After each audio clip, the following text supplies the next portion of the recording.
में जो तो अनेक राजा राज्य करते हैं, किंतु ऐसे बहुत ही थोड़े हो गए जो प्रजा के हितैषी और धर्मज्ञ समझे जाते हैं। जिस प्रकार प्रजा का प्रेम राज्य की जड़ों को दृढ़ बनाने वाला होता है, उसी प्रकार राजा का अन्याय प्रजा को ऊंचा उठाने वाला होता है। सदा से एकता के आशे संसार चलता है। प्रजा और राजा से मिलकर ही कारोबार चलता है। इसमें क्या संदेह है महाराज? महाराज की जय हो। महाराज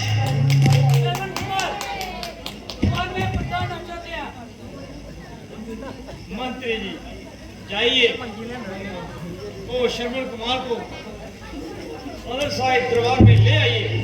जो आज्ञा महाराज।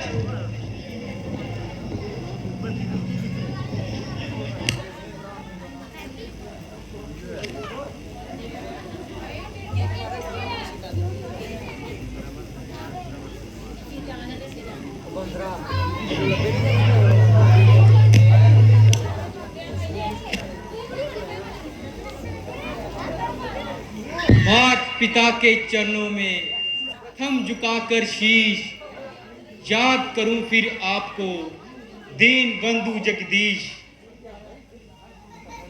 गुरु वशिष्ठ जी के चरणों से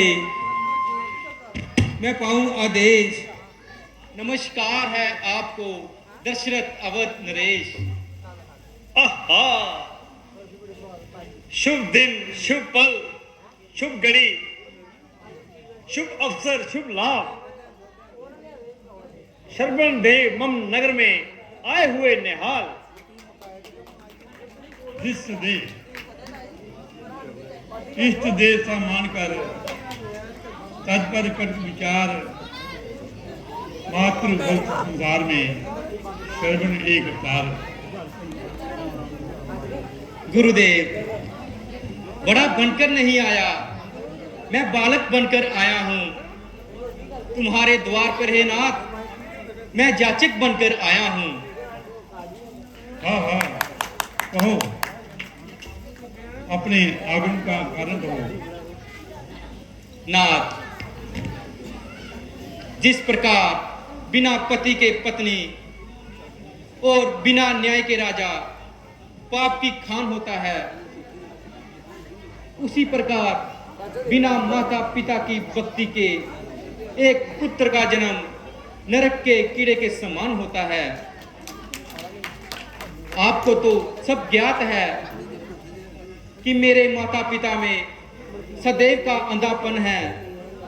हे नाथ, वही मेरे लिए हर समय चिंता का विषय है।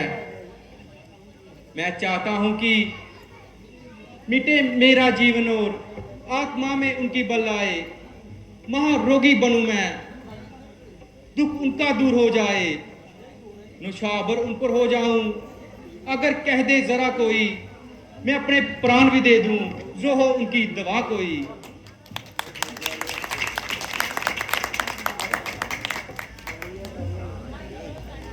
बेटा, क्या तुम अपने माता पिता के अंधे होने का कारण जानते हो? नहीं जानता, परंतु जानने की अभिलाषा अवश्य है।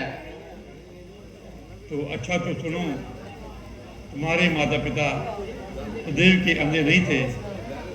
उनको कोई पुत्र नहीं होता था। उन्होंने पुत्र प्राप्ति के लिए कठिन तप किया।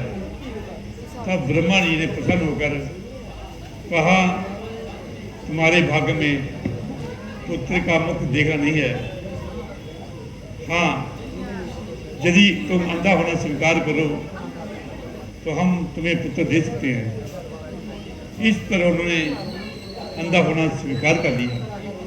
हे बस, इस प्रकार तुम्हारा जन्म हुआ।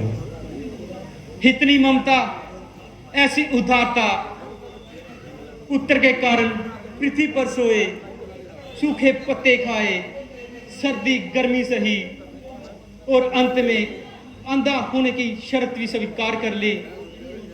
यही अपकार, यही है विशाल हृदय। परंतु मैं भी अब प्रण करता हूं, उनकी सेवा में ही अपने जीवन का बलिदान कर दूंगा।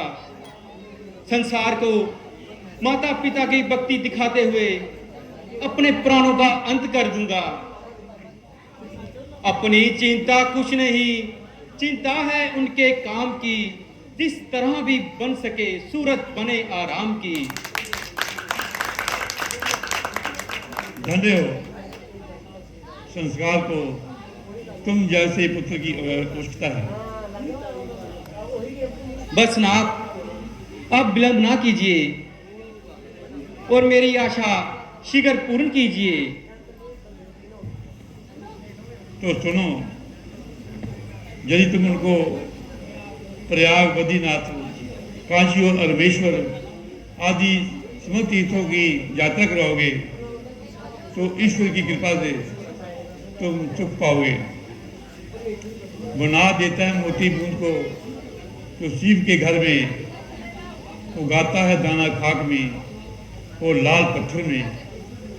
जो सुख रोगी तो देता है, सदा को उन भूखों को दया करके वो देगा। ये इन अंधों को उपकार प्रभु, महाउपकार। अभी ये समाचार माता पिता को जाकर सुनाता हूँ।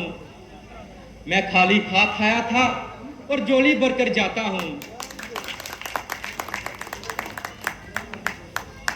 परंतु श्रवण कुमार, अपने अंधे माता पिता को तुम सारे तीर्थ किस प्रकार कराओगे?